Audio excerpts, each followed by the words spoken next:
नर मुंड वाले चुड़ैल। राजकोट में एक एटीएम सर्विस कंपनी में काम करने वाले जितेंद्र परमार एक मध्यम वर्ग के प्रामाणिक इंसान थे। उनकी शादी को करीब 4 साल हो चुकी थी। उन्हें एक बेटा भी था। वैसे तो जितेंद्र पाठ पूजा में कम ही मानता था, पर रास्ते में मंदिर या मस्जिद आ जाए तो सर झुका भी लेता था।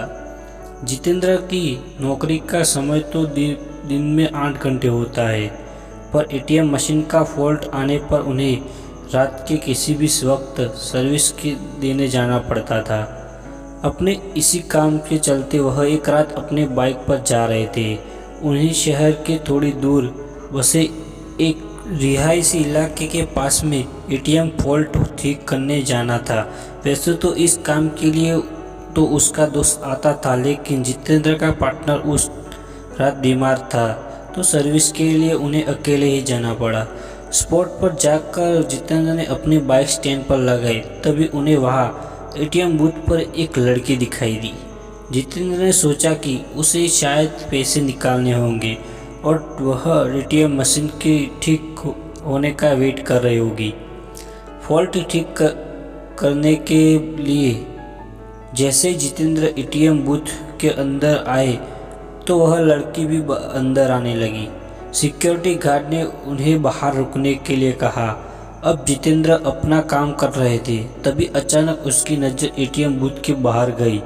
वहाँ उन्होंने देखा तो उसे देखकर पसीने छूट गए। बाहर खड़ी लड़की एटीएम गार्ड की मुंडी अपने हाथों में लिए खड़ी थी और वह जितेंद्र की ओर घूर कर देख रही थी। यह सब देखकर जितेंद्र का दिल बेतहाशा तेजी से धड़कने लगा।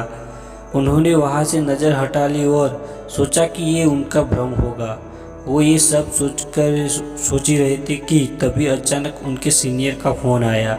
यह वहाँ का फॉल्ट जल्दी ठीक करने के लिए था। कांपते कांपते जितेंद्र फिर से काम करने लग गए। थोड़ी देर में उन्होंने एटीएम मशीन ठीक कर दिया।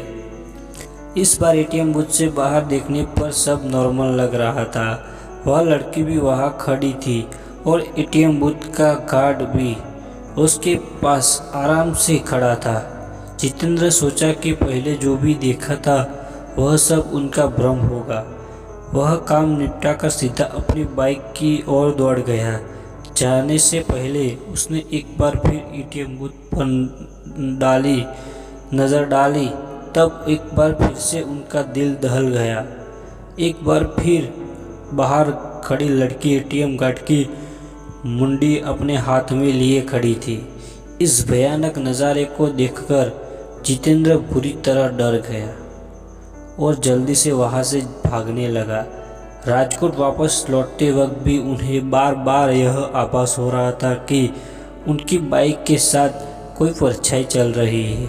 वे घबरा गए हुए बिके हुए चला रहे थे कि न जाने कैसे अचानक ही उनकी बिके बंद हो गई और ठीक एक बरगद के पेड़ के पास जाकर रुके।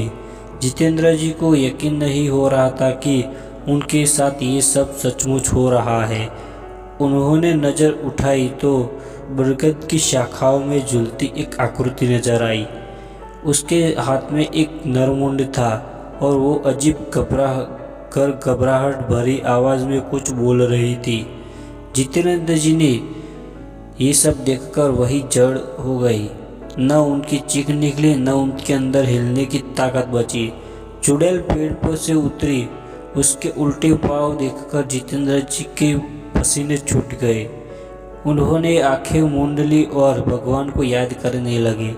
चुड़ैल उनके बगल में आकर बैठ गई और उनका सर सहलाने लगी। इसके बाद जितेंद्र जी को कुछ याद नहीं कि उनके साथ क्या हुआ। जब होश आया तो वे एक हॉस्पिटल में थे। सुबह कुछ स्थानीय लोगों ने उन्हें बेहोश पड़ा देखकर हॉस्पिटल पहुंचा दिया था। इस घटना के महीनों बाद तक जितेंद्र बेसुध रहे और काफ़ी पूजा पाठ के बाद ही उनकी हालत फिर से सामान्य हो पाई। अब वो राजकोट छोड़ चुके थे और एक सामान्य जीवन जी रहे थे।